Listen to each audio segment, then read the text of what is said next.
Hey, it's Neil from The Verge. It's like Monday morning, 10 a.m. Just walked out of a meeting with Apple and I've got it. It's the iPhone 10. Now, this is gonna be a weird one. It's not how it usually is. I've only got 24 hours to review this phone. That's all they're giving us. So here's what we're gonna do. We're gonna publish a first video today as quickly as we can of all the features, look at stuff, take our impressions. Then I want your questions, put them in the comments below. We'll publish a much longer video answering all those questions in a couple of days. All right, well, roadblock number one, I need to put my SIM in here. And I don't know about you, but I am not in possession of a paperclip currently, nor would I want to do that operation in the back of a moving car. But the screen looks nice.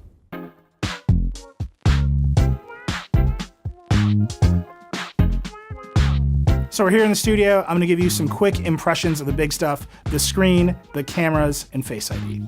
The screen, there's a notch. No getting around it. It's right there at the top of the screen. I will say that even just using it after a few hours, I've stopped thinking about the notch or caring about the notch.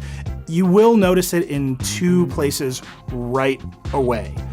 The first is in apps that play video. So we run the Star Wars trailer on YouTube. YouTube is optimized for the phone. It looks weird because you can either go full screen and the notch sits over the left side of the video, or you can shrink it down so it doesn't, but then the video is pillar boxed and letterboxed, and that means it's really small, which is just not great. So you've got two not great options. The other thing is apps that aren't optimized for this display are kind of broken. So like Dark Sky has a weird black bar at the top. Google Docs, which isn't optimized yet, has huge borders at the top and bottom. They're basically fake bezels. Other apps that use auto layout, like my newsreader app, Newsify, it's just broken. There's lines cutting across the status bar. Usually Apple developers are really great about fixing their apps for new versions of iOS, but the last time Apple made a change this big was the iPhone 6, and it took some developers years to make their apps work on iPhone 6 size screens. So we'll see how it goes. The screen is a 5.8-inch OLED display, and I would say the experience of using it so far is actually somewhere in between the iPhone 8 and the iPhone 8 Plus. It doesn't act like a plus-size display. It doesn't have tabs in Safari and landscape. The keyboard is about the same size as the iPhone 8. The reason is it's got the notch at the top and this control area at the bottom where the home button used to be. So the vertical real estate of the screen is actually a little bit smaller than you think. So you get a bigger screen than an iPhone 8 and it will look bigger, but in terms of usable area, it's not as big as the 8 Plus. It's right in the middle. So I know there's been a lot of controversy about the Pixel 2 XL display, and that's led to a lot of controversy about OLED screens in general. And I'm just gonna tell you, looking at it for a few hours, this display is great. It's made by Samsung, but Apple is really insistent that they actually designed and engineered it themselves. So Samsung's just manufacturing it. And it's a pen tile arrangement, if you're that kind of nerd. I know I am, but Apple's doing a lot of custom work to eliminate some of the problems pen tile displays have had in the past. The colors are vibrant, they're not muted like the Pixel 2, they are not super exaggerated like the S8. It basically looks like a much brighter version of the iPhone LCD. I know I said in the iPhone 8 review that I think the iPhone LCD is the best screen ever made, and people got really mad at me, but this looks like an even better version of that, and I think that is really great. As for cameras, it's basically the same setup as the iPhone 8 Plus. The big difference is that both the wide and the telephoto lens have optical image stabilization here. On the 8 Plus, only the wide has optical image stabilization. This will probably make a way bigger difference in videos when you're shooting with the tele lens, but we've got to do a lot more testing to find out. Right now, in just some quick tests, pictures basically look like the 8 Plus. And if you watched our 8 Plus review, you know they're pretty competitive with the Pixel and the S8 and the Note 8. I think the Pixel looks a little bit better, and now that the Pixel 2 is out, we've got to do a deep head-to-head, and we're going to be doing that test coming up soon. The front camera, because it has the True Depth system, can now take portrait mode selfies, which is fun, and you get to use Animoji, which are super silly and I think are probably the best feature of the phone. So Face ID, that's the big one.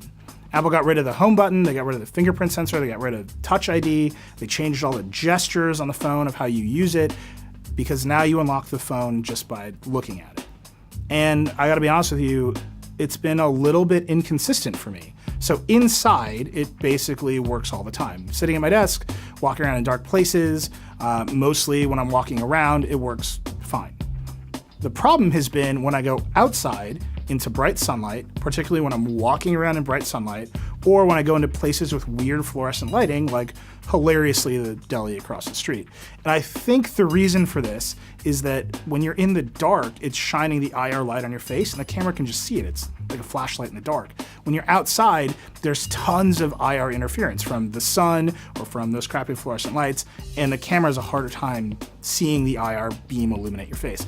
This is just my theory right now, but it's kind of what's been happening. So we gotta do a lot more testing. I'm gonna ask Apple what's going on. We're gonna figure it all out. We're gonna have all that information in the full review. But right now, I'm just gonna tell you, it hasn't worked great all the time.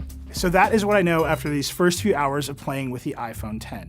I think it's a really good iPhone. I think there's some big questions to be answered around Face ID consistency, particularly outside. I think there is some deep camera testing I want to do, especially against the Pixel 2. I can't really tell you about battery life yet because I just haven't had it long enough. But I think if you've pre-ordered this phone, you're gonna be pretty happy. You're gonna be on the Face ID journey of discovery with the rest of us as we figure out where and when it does and doesn't work. If you haven't pre-ordered and you have questions, ask us, because I want to hear from you. So leave questions in the comments on this YouTube video, hit me up on Twitter, hit us up on the website.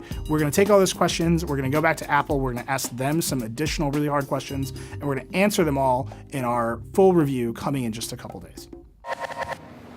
Hey Joanna, how's it going? I'm good, I just got my iPhone X. Do you have one yet? No. I'm special. All right, that's enough. Get back here, Stern!